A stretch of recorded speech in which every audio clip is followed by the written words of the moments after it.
good, everybody? Welcome into the Early Edge in your Week 3 college football mega preview. We are presented, as always, by the king of all sports books, BetMGM. It's so great to have them on board. We are powered by the almighty SportsLine, the best value in all sports betting, and it is not close. Now, we came out of the gates last week on fire. What a really solid week at the brand. 14-8. My man AB, our 5-tool player, 8-1 solid. And we are ready for another big week on the college gridiron, so let's not waste any more time. Let's bring in the stars of the show. You know them. You love them. Chip is here. EC is here. And the man that gets the 15 seconds to start the show, AB, is here. AB, you're up first. All right, Coach. Appreciate it. Appreciate you guys, everybody in the Early Edge crew. Thank you as well. Understand college football is an emotional sport played by college kids. So what you see week to week doesn't always make sense. But if you understand a locker room and where a team is at, and we're going to get to that throughout this show, you will have a much better understanding of how to bet these teams. Chip, do you believe? Do you believe, Chip? Do you believe? Do you believe? Do you believe? I absolutely love it. All right, let's jump in. Here on the show, if you're brand new to this show, we go through our 5 biggest games according to us. And then we'll do our best bets for Friday night, early Saturday, and then we've got late Saturday as well to chop it up for you so you have time to have your paper, have your pen, and get ready to go. Knowledge is power. Gentlemen, game number 1, we're going to the SEC. Chip, I'm going to start with you. LSU laying 9.5. We have not seen them since they laid an egg in the second half against Florida State. They have dropped all the way out of the top 10. Mississippi State? So the total 54.5. So, Chip, where do we go on this one? Look, Mississippi State, really had EC saying, Oh, no. Come on.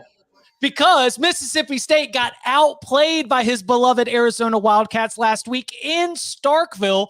They outgained them. They got more first downs. And if it wasn't for Jaden DeLaura, as EC knows, I'm sorry, bring it up again, throwing 4 interceptions and Mississippi State having 5 turnovers gained, then maybe Arizona's able to get in and out of Starkville with the win. So do you think that this Mississippi State team is just there for the picking? Are they just ready for the vultures that would be this LSU team? I don't really like where LSU is at either. I don't like the way, follow me here, they finished that Florida State game. I didn't like what I saw in their eyes. I didn't like what I saw in their effort. And I'm wondering where this team is at. And it's a noon start, 11 local. You're going to have the cowbells.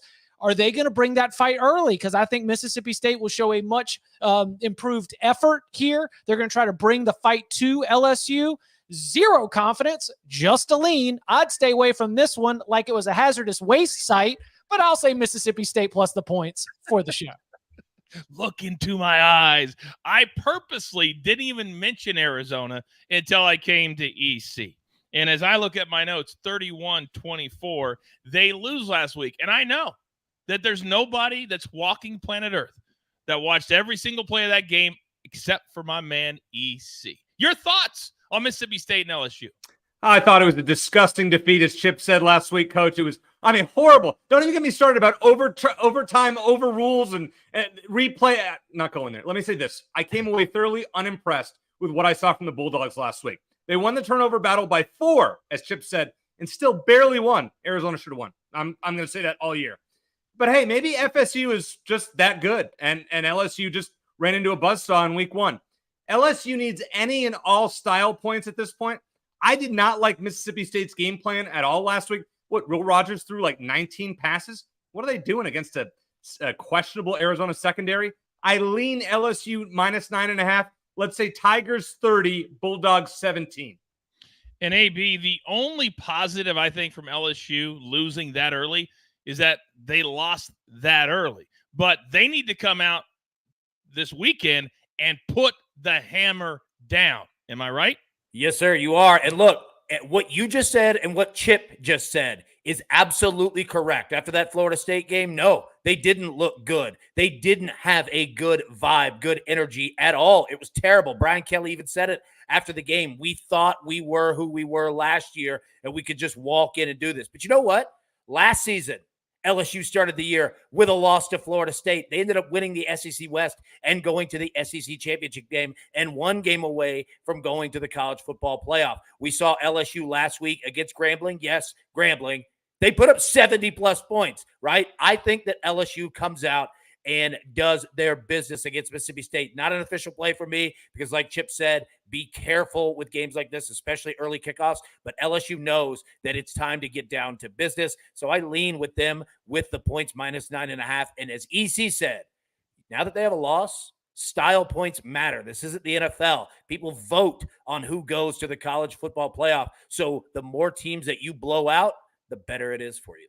Boom. So for all three, it's kind of a lean for my three captors. Now, also at noon Eastern, game number 2. And EC, I'm coming to you. Number 15, K-State. They have outscored their opponents 87-13 to start the season. Missouri, not nearly as dominant with their 2 opponents. So the number is this, 5.5 for K-State. Total sitting at 48. Where do we do?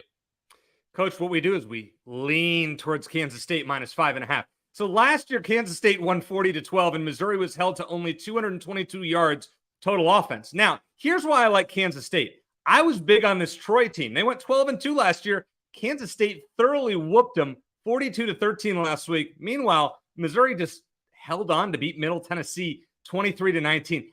I'm just not a believer in Brady Cook and Missouri's offense as much as they should be under Eli Drinkwitz. Give me in a close game, Kansas State 27, Missouri 20. Yeah, like EC said, Chip, that I guess you can call it a win over Middle Tennessee State. It was just ugly. Just ugly. This used to be a former Big 12 matchup, but now K-State the last couple of years, they've really been the team in the Big 12 that's been under the radar. Your thoughts?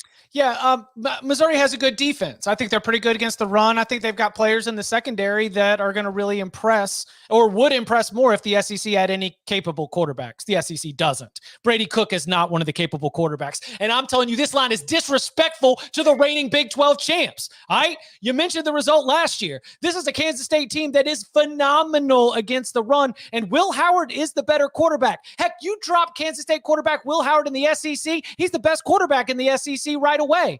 I think that this is a Kansas State team that, look, because of Missouri's defense, will face some resistance. It won't be a blowout, but anything under a touchdown is disrespectful to the Cats with the crown. We go K-State. If I hear the word disrespectful from Chip, I'm here for it. AB, talk to me.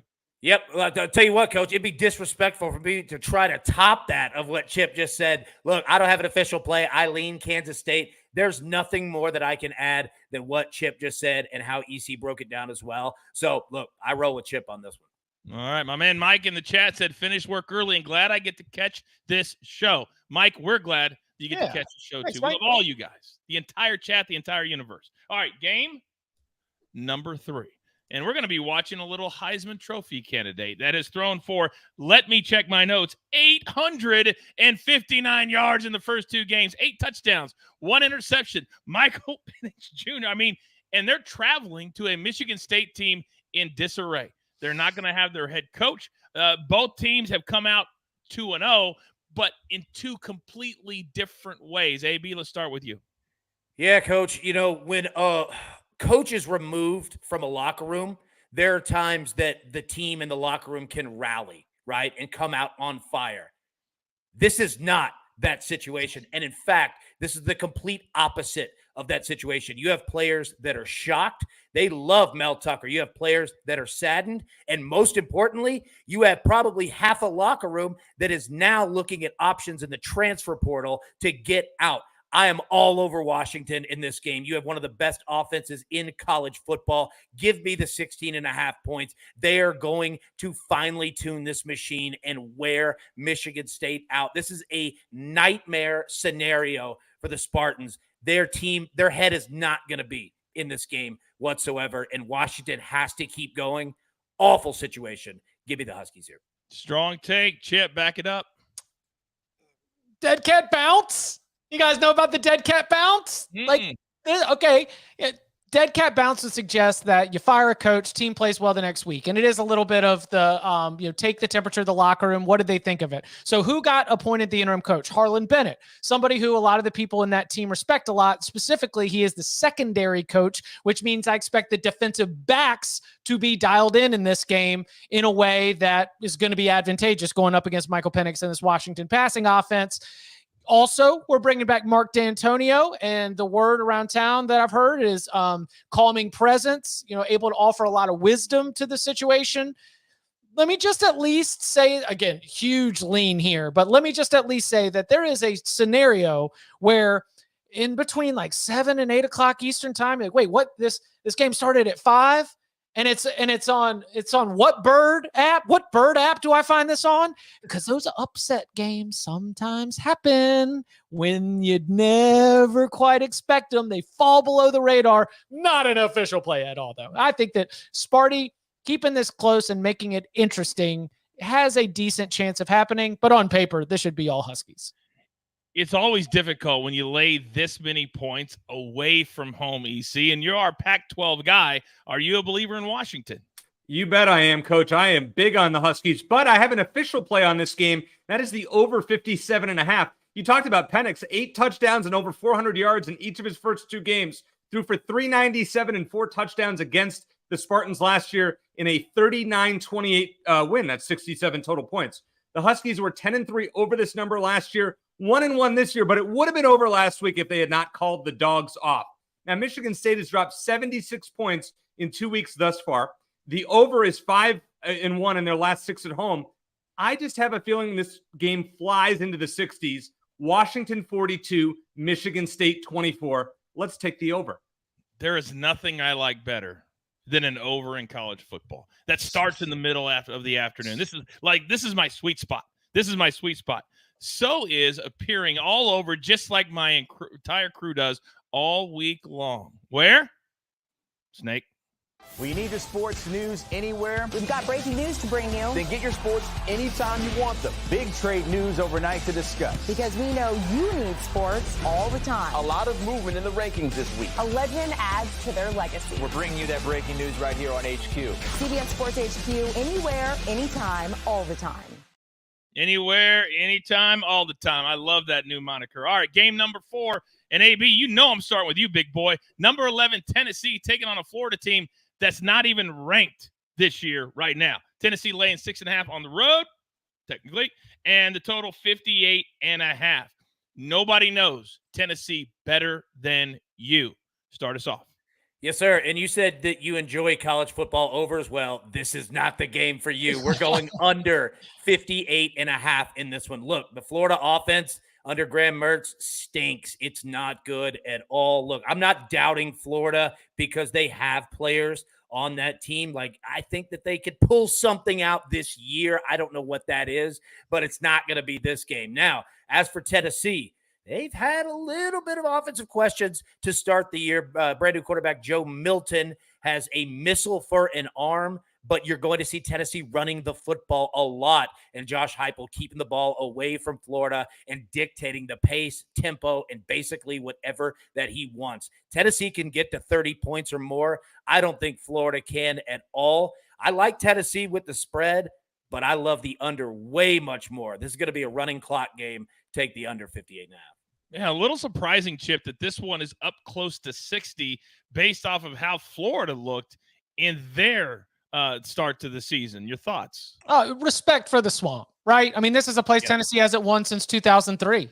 It is really, really tough to extend this beyond a touchdown, knowing that this is going to be the very best effort that you're going to get out of the Florida Gators. And knowing that Florida has a really good ground game, they're really big up front, especially on the interior of that defense, and they're going to do everything they can to kind of disrupt it. And it ain't going to be enough because Graham Mertz is just a guy. And when you're a Jag, you're not going to be able to take down an offense and go toe-to-toe with a group like the Vols. I think this is a very close game, but the pace and the explosiveness wears them down over time. Remember in that first quarter when that Florida defense gave up that really big, like 70-yard touchdown to Utah? I would not be surprised if we get to see, whether it is Ramil Keaton or whether it is Squirrel White, one of those wide receivers who honestly haven't been dominant at all. Like we saw the wideouts last year dominate. I wouldn't be surprised if just one or two really big explosive plays is all you need to be able to put Florida at a distance. Because I'll tell you this Florida team is not built to overcome a big deficit. So Tennessee should be taking shot plays, and I think that helps them over the course of 4 quarters. I lay the points. Love that analysis. EC, it's hard and difficult when Florida fans are talking more about a Netflix documentary than they are about their football team on the field. But that's where we find ourselves. Your thoughts? Well, Coach, first of all, I haven't seen the Netflix documentary, but I heard it wasn't so great. They missed a few things. Just going to point that out from what friends have told me. All right, so this line to me is a little tricky. Wouldn't you think Tennessee should be favored by closer to 10? Yes. I know they haven't looked that sharp lately, but you would think so. Now, remember that Florida backdoored a cover last year with 2 late fourth quarter touchdowns. Also, I know it means absolutely nothing, but the Gators are 18-1 against this number in their last 19 against Tennessee. Sorry, AB. Got to bring out the helmet for this one. We're going to go. I'm not picking them to win, but in a lean, I'm going to go Tennessee 28, the Gators 24. They won't back down if you get what I just did there in this one. EC, real quick. Let me just say, Graham Mertz ain't Anthony Richardson. He's not. I agree. He stinks. I get it. I never understood the hype when they brought him to Florida. With that said, the crowd makes the difference, and the line is fishy. Yeah. We go with the Gators. All right. Fair enough. I'm going to give you all one guess on what our 5th game is going to be this week. Now, when I was at ESPN, kind of the unwritten rule was you only send College Game Day to a game that starts at noon, 3:30, maybe 7, because you got to get Herb Street moved all over the country. But this game's at 10 o'clock. And not only is College Game Day there, but Fox's show is there for the 2nd straight week. That's how much attention has been all over Coach Prime. He doesn't even have a first name anymore. It's Coach Prime. And you're going to give me, Chip, a dancing grandmother that calls for her theme music? I can't get enough of this right now. Now, here is the numbers that we're talking about. 23.5. Colorado State last year absolutely stunk. The total 59.5. Do you believe? Do you believe? Coach Prime, I told you, yes. I believe Colorado can put up 50 points. I think Colorado can hit this over on its own. My lean for this game is going to be to attack that total over 59. So when Colorado State went out to play against Washington State, I thought it was going to be a good effort from the Rams. And we saw that line go from 12 down to 8. I was not alone in that belief.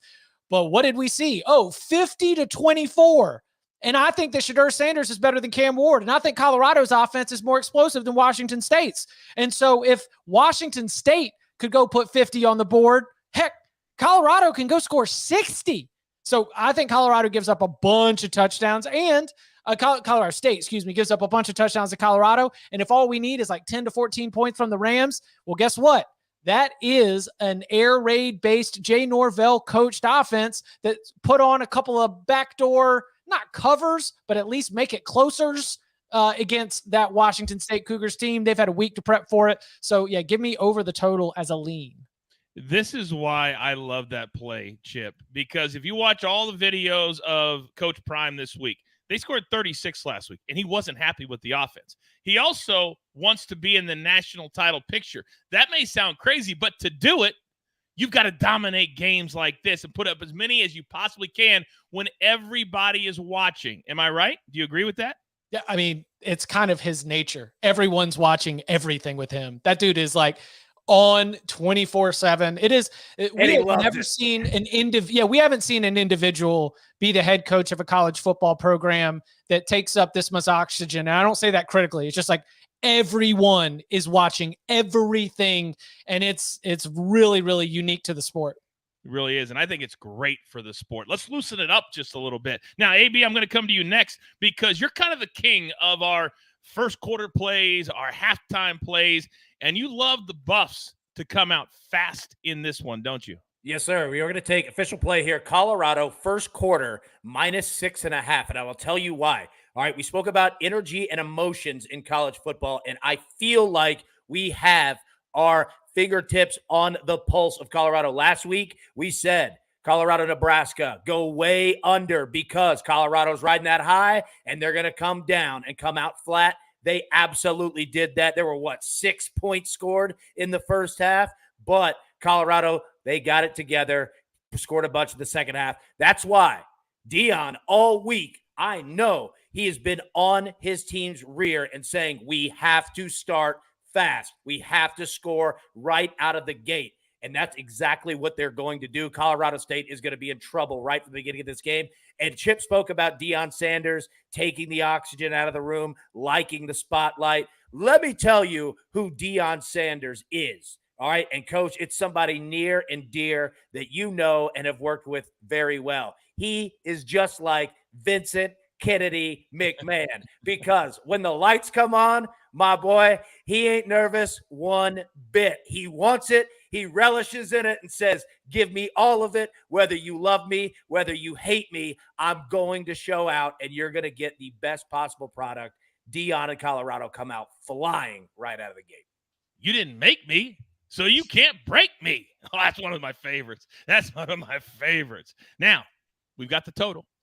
We've got the first quarter play, but could we trust Colorado EC to cover 23.5? Well, you can, coach. First of all, because Colorado's halfway decent. Colorado State stinks, but this is also Colorado's chance to show off before they get smoked in the next 2 weeks against Oregon, at Oregon, and at home against USC. I know that everybody loves this Coach Prime thing. I'm not a fan. I'll be honest. I don't like the way he's run his program. And wait until you see in a few years what he does to the Colorado football program. It's going to be like a dormant volcano. It's going to be gone for years. He's going to leave them with nothing when he leaves and goes somewhere else. I'll tell you what, they've been impressive. Shedeur Sanders, good player. This is more an anti-Colorado State stance, though. They were down 36-3 in the fourth against Washington State. They dropped 3 touchdowns in the last quarter, but who cares? I expect a similar result this weekend. Colorado 48, Colorado State 18. Are you really that much of a curmudgeon? He's a hater. How can you not enjoy this? This is Hey. best. It's not good. This is not good. This is not good for the sport. Oh, that's so Phil McKagan, who's a great addition to our NFL primetime shows. He lives in Boulder. He texted me last week. He says, Coach, I've never seen more private jets land at our airport than is today. And you saw all of the stars there. Terrell Owens was there. Michael Irvin was there. I mean, all these entertainers were there. Wu-Tang. That's not good for the sport. Because Yeah, what like happens? What happens? What happens, Coach, when he leaves? When Deion leaves in 2 years? He's 2 games in. He's going to leave in 2 years. Oh my God. That program is going to be like SMU in the 80s. They might as well give it the death penalty. So it's going to be what Colorado's been the entire time. Yeah. Oh, I cannot believe you're talking about one last thought. Chip, go. I was just going to say Wu-Tang was there. They got Raekwon and I saw Raekwon, You God. I mean, no Method Man, no RZA, but still a pretty good collection of the clan. And if you're going to have Wu-Tang there, come on. Come on. That. And I can only imagine who's going to be there this week because it's a nighttime game. So guys can come in on Saturday. They don't have to come in the night before. This is going to be a circus is what it is. It's going to be a circus. It's also going to be a circus down in the SEC. Now, it could also be a really bad day for South Carolina. That game on CBS. Saturday, the champs are back on CBS and chasing history. Top dog Georgia has their sights set on an unprecedented three-peat. Will the Gamecocks put a dent in their dynasty? South Carolina, Georgia. Saturday on CBS and streaming on Paramount Plus. All right, a reminder, we were 14-8 a week ago, and we're going to divide the picks this week into Friday and early Saturday and then late on Saturday. So, AB, let's start with you and the game that we just promoted. There could be a scenario that Georgia gets out to a huge lead like they always do, which could then lead to what? Yes, sir. Look, that Georgia black hole is real. We've seen it the last couple of years. Their defense is legit. And once they get up on you, buddy, it's tough. That being said, we are going to play South Carolina second half team total over 6.5. That's it. Come on. If Georgia's up big, they're going to give up some garbage time points. If this is a game, that means South Carolina is scoring and one touchdown gets us home. Look, take it here. It's free money. Grab it. They'll get you over 6.5. Now, What about, all right, go ahead. we got one more, right? And we're going to stay in the SEC. I have no idea what practice this week has been like for Alabama, but I can assure you that it has been hell on earth with Nick Saban after that loss to Texas. That's why we're going to take Alabama, South Florida over 60.5 points, because Alabama's team and their coordinators are going to unleash hell on South Florida. And here's the thing. You can't stop in the game. There's no slowing down, because now you've messed up and Madden the King down there, and you have to go for 60 minutes the entire game. Alabama is going to score touchdowns, as many as they want. Their defense is going to create turnovers all day long and leave short fields for an offense and a coordinator that has to punch in touchdowns and not field goals. South Florida can score too, so it's icing on the cake. But, buddy, take the over 60.5. Bama might score 56 on their own. Isn't it amazing that Alabama and LSU both find themselves in the exact same spot heading into week 3? Now, as if EC was not our resident heel already, oh, you are now, big boy. Beautiful in the chat says, Eric might be right about Dion, but let's just enjoy Colorado for the 2 years. It's all in fun to make the college money. Kudos to Dion. And that's all we're saying, EC. That's all we're saying. So with that being said, I know that the way Georgia is playing, there is no universe that you would pick South Carolina. Is there? Oh, of course there's a universe there, Coach. I'm rolling with South Carolina plus 27.5 at Georgia. Let me tell you why. So Spencer Rattler, who is from the Scottsdale, Arizona area where I am, is 4-1 against the spread. And, oh, by the way, straight up against AP top 10 teams in his career as a starter. AB remembers one of them last November. And I guess he had two of them last November when he beat Tennessee and Clemson. Sorry, AB, didn't mean to do that. The only loss was to Georgia last year. Now, South Carolina is 3-0 against the spread in their last 3 trips to Athens, Georgia. And Georgia is 0-5 against the spread in their last 5 games as a 20-plus point favorite. So you know what we're going to do? We're going to predict a Georgia blowout, and we're going to predict South Carolina to cover. Let's say something like 34-14. I don't even know if they need to get that many. How about 34-10? We take that. South Carolina covers the 27.5. And then I call this one a coach special. Oh. The Iowa Western Michigan under 42.5. Sorry, Coach. It's okay. But listen, Iowa has scored 33 or less points in 24 straight games. In their last 6 non-conference home games since 2021, they've given up a combined 45 total points. Western Michigan, terrible. Lost by 41 last week at Syracuse. Their last 8 games, though, have gone under the total. The under is also 6-1 in Iowa's last 7 games. Iowa 30, Western Michigan 3, and that may be even 3 too many for Western Michigan. I'm glad that you're all proud of yourself. Do you have a Toledo pick as well there? Yeah, I do have a Toledo pick as well, Coach. So I'm rolling with Toledo -8 against San Jose State. And you're like, well, where did you come up with this one? Toledo won 71-3 last week. Listen, I know they're the defending MAC champs and the current favorites in the conference, but this is an anti-San Jose State play. They're 0-10 straight up in their last 10 as an underdog. They're 2-8 against the spread in their last 10, and their 2 wins were backdooring against USC and last week against FCS Cal Poly. Toledo's more experience on both sides of the ball and probably one of the better group of 5 teams in the country, especially on defense. Toledo 31, San Jose State 14. Love that. Rick in the chat said EC would lose his mind if Dion went to Arizona State. It will never happen, but you would lose it. I would have lost it. Yeah, ASU didn't want him. Thank God for that. Listen, let me just say this, Coach. One lesson. Okay. What he's doing now in the short term is great. What he will do for the long term, I don't think is making the sport better. Okay. Fair enough. Now, he's just mad that the game changed. He doesn't like the roster rebuilding, but that's happening everywhere. I mean, that's the whole reason Florida State's in the top 5 right now. It's the transfer portal.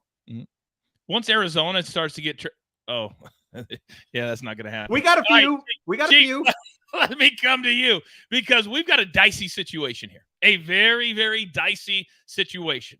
Based off of AB's second half pick, we need things to be very specific if both you and him are going to hit in the South Carolina game. Explain that, please. Oh, we're not. I thought that what he said was disgusting. I stand for none of AB's South Carolina scoring any daggum points kind of plays. First half, second half, full game, doesn't matter. Gamecocks team total under. Blind at anything under 10. 13.5, sure. Because I'll tell you what, Kirby Smart is going to put it on Shane Beamer. All right? And he's going to have that defense saying, you don't let them get in the end zone. No, you don't let them get in the end zone. You treat that offense the same way that you treated UT Martin and the same way that you treated Ball State. And App State's got a better offensive line than South Carolina. I'm going to say it again. App State has a better offensive line than South Carolina because App State allowed 0 sacks to North Carolina's defense in a shootout loss. South Carolina allowed 9 sacks. Prayers for Spencer Rattler, because that offensive line is going to get ragdolled by the dogs all day. And if you're getting blown up at the line of scrimmage, you can't offense. So South Carolina team total under. Also, Friday night, while we stay here in the weeknight early slate, and I'll have another play for Friday on Friday's Big Pick Energy. We're going to go with Army +9. UTSA's quarterback Frank Harris, I believe he will play, but man, he is limited. It is one of those pain management type things, and he is out there gutting it out, and you're so happy if you're a UTSA fan that he is stuck with your program and he's putting it all on the line. But as a handicapper, I have to know that he will not be 100%. He will not be as effective as he can be. And UTSA might get caught in a little bit of a spot here. Grinder against Houston, grinder against Texas State. 2 in-state foes, close games, tough games. And now you're going to have to go up against Army. That is whiplash. And from a competition standpoint, I like the Black Knights to give them hell and stay inside this number. One of 3 games on Friday night in college football. All right, let's move to the late slate on Saturday. And AB, I'm coming right back to you because last week, well, I should say week 1, Nebraska, they were competitive. They were ahead until the end on Minnesota. But then last week, their offense couldn't do anything. But you think this week they could do a little something? Talk to me. Yes, sir. Look, we spoke about, again, energy and emotions in college football, and that goes for head coaches too. And look, when you're Matt Rule with Nebraska and you started off with 2 tough performances, 2 losses, you know what happens when you get Northern Illinois coming to town? You beat the hell out of them, and you take out a lot of frustration. We're going to take Nebraska first half team total over 13.5. They'll score 2 touchdowns in the first half of this game. I don't know what happens for the entire spread, for the entire game. Don't know, don't want to know. But what I do understand is that Matt Rule is going to take this opportunity to give some positivity to his team, and they're going to start fast for Nebraska, so to say. But they're going to score over 13.5 in the first half. Now, my last play for this week, you know what? We called them out last week at EC. I think you enjoyed it, all right? Called out Arizona State. You know what? Oklahoma State covered. That's why we're taking Fresno State -3. I don't even think that this is going to be close. Give me Fresno State hammering it all day long. They likely win by double digits. All right. Very good. What are you doing? I love that pick. It's a great pick. All right. Speaking of great picks, as I look at my notes, there's a late game on Saturday night that I would love to have a little heart or blood pressure monitor on EC's arm for this one. Because when you throw a hook on the top of 17, more times than not, it does not help. EC, explain yourself. Well, I'll tell you what, Coach. Chip and I had to rock, paper, scissors for this pick because he likes it too. Arizona -17.5 against UTEP. Come on, guys. This is free money. They're just giving it to us. UTEP is terrible. They lost 38-7 to Northwestern last week. Northwestern hadn't won a game on this continent in 2 years. Let's be honest. UTEP, the same weekend last year, they played at New Mexico, who stinks. They lost 27-10. This game isn't going to be remotely close. Arizona is mad after what we saw last week in Starkville. And oh yeah, I'll be at the game as I am for all of them at home in Tucson. So it's going to be blowout central. It's a late 8 o'clock kickoff. UTEP's body clock. I'm not even going to go there, but that's an issue. Wildcats dominate. We'll say 44-17, and that may be even cutting it too close with a backdoor touchdown. Still, it doesn't matter. U of A is going to win this, and I would lay 23.5. I'd lay 24.5, Coach. 17.5 is not enough in this game. And then finally, one more pick for you. So I called my buddy, the speculator, yesterday. I said, hey, I got 10 picks. I got to narrow them down to one. They don't want me on for the whole hour to make picks. So we went over these games, and his model loved one of them, so we're going to roll with it. We're going to roll with Wyoming plus 28.5 at Texas. So his model has it at 37-15. The reason I like Wyoming, this is a hangover game for Texas. Do you really think that they care with Big 12 play starting next week and coming off a big win at Alabama? Do you think that they really think about Wyoming's going to beat them? No. But hey, by the way, Chip picked it a couple weeks ago when Wyoming defeated Texas Tech up north there. I think this game's going to be a little bit closer. Wyoming is 3-0 against the spread all time against Texas. And those were good Texas teams when they played earlier this century. But the letdown angle is strong. Wyoming's not bad. Texas 34, Wyoming 13. All right. Fair enough. I don't mind that analysis. I just think Texas wants to flex their muscles after last week at Alabama. So we'll see. Again, that's an 8 p.m. Eastern game on Saturday, Wyoming and Texas. And by the way, Wyoming is at Texas. The friendly. No, I know. It doesn't matter. I don't care where they could be playing in Ireland, and I'd still pick it at 28.5. Okay. Now, there is no bigger company man than my man Chip Patterson. And when he picks a game that is 10:30 p.m. Eastern time, where, Chip? In Nevada? And on? The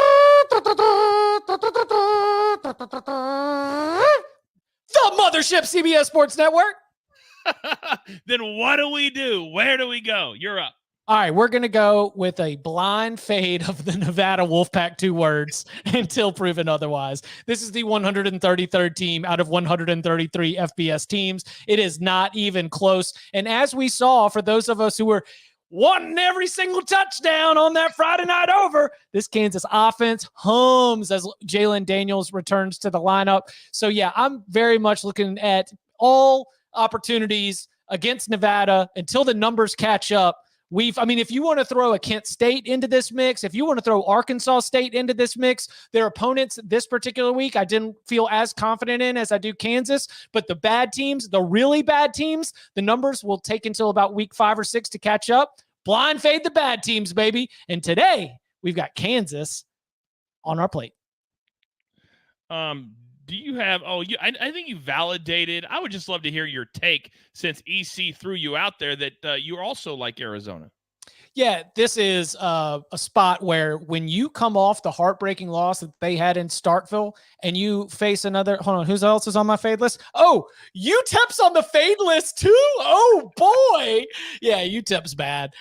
So, again, anyone in my power ratings like 128 to 133, let's go. And if you've got a competent offense, even better. We just need Jane DeLaura, EC, to tighten it up and not throw 4 interceptions. And yeah, this should be an easy, breezy, beautiful cover. All right. JJ in the chat says, I love this foursome of entertainment on the early edge, powered by BetMGM. AB, go.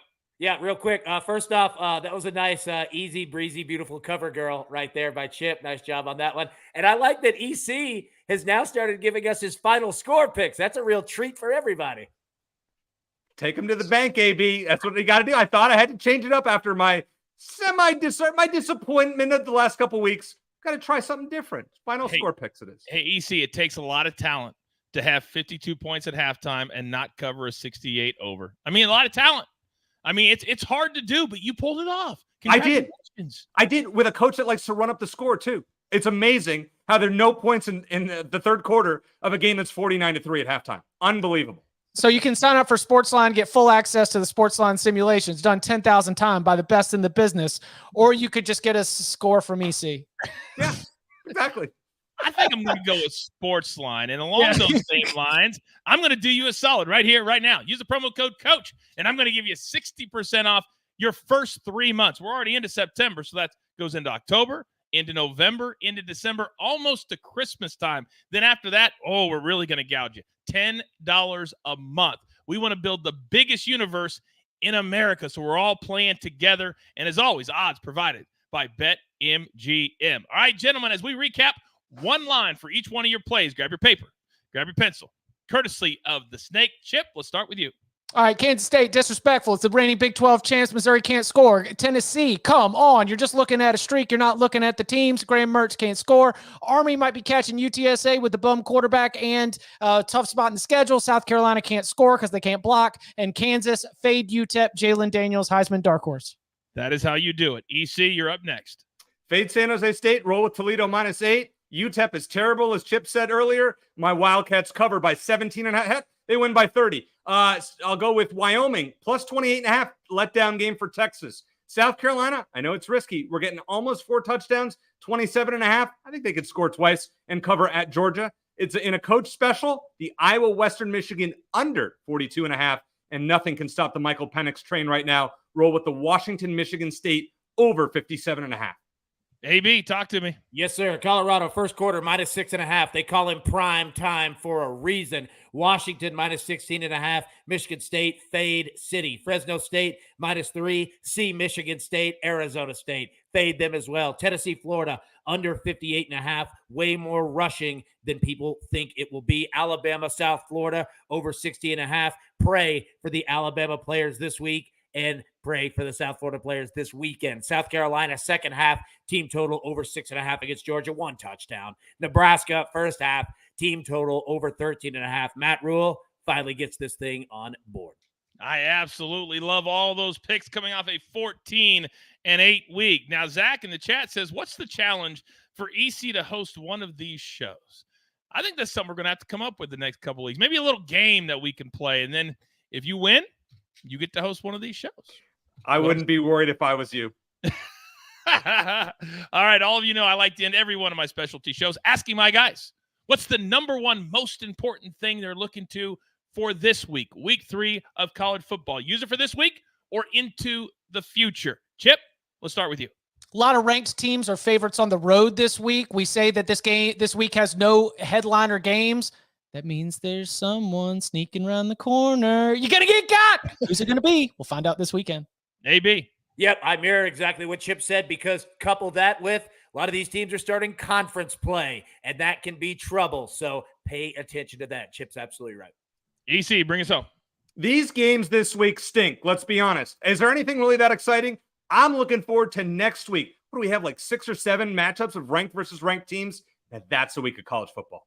All right, very good. So let's get through this week. Let's stack that money in our account and get ready for a bunch of big games where the spread shouldn't be that high. At least we don't think so.